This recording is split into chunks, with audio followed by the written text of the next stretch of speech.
The ECOWind Accelerate project is part of a larger ECOWind programme.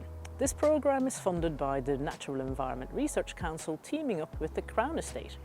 This is to look at the ecological implications of large wind farms, but also to seek opportunities. We have a seabed out there that is now a little bit barren, and so we are in a biodiversity crisis.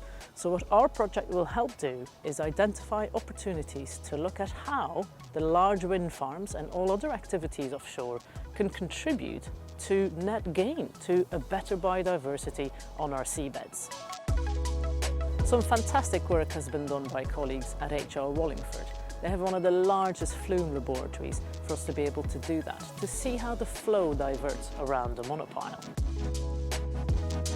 So what you can see here today is a 1 in 20 scale model of the types of offshore wind farm monopiles that we see on the seabed around the UK.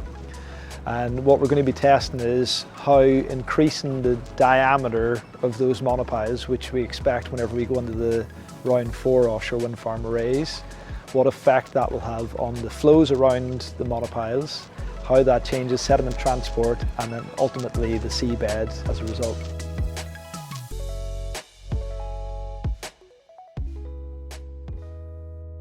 It's pretty much impossible for us to go to the sea and look under the water at what the direct impacts are. So this is the closest we can get. Bear in mind that this turbine here, this yellow cylinder that we've got sticking out the water in the real world would be several meters across. But at least here we can play different tunes with the different physical processes that are interacting. And it's critical then that we can use that information to calibrate the numerical models that allow us to upscale this and to start to think about, well, what does this mean in the real world? The numerical model essentially makes a prediction of what's going to happen.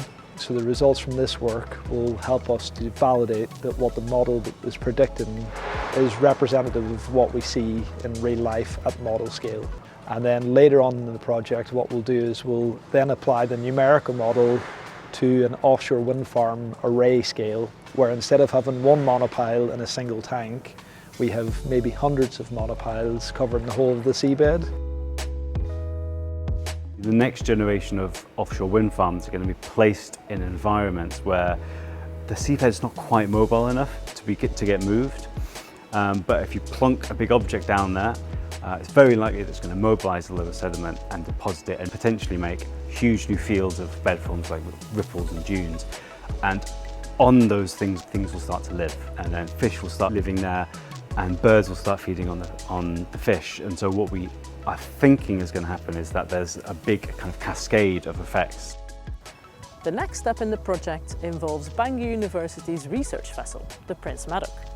A team will go out and will look at the seabed inside the wind farms and the changes that they already have brought, and outside the wind farm. There are some animals who like that change, and there will be animals who don't like that change.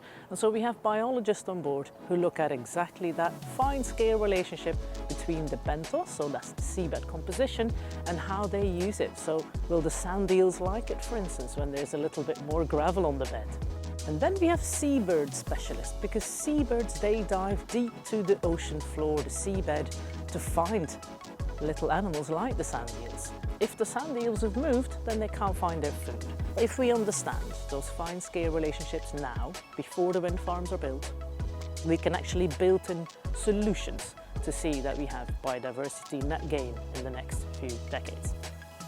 What we're expecting is that the next generation of wind turbines are going to be changing and sculpting the seabed for hundreds and hundreds of meters around each wind turbine.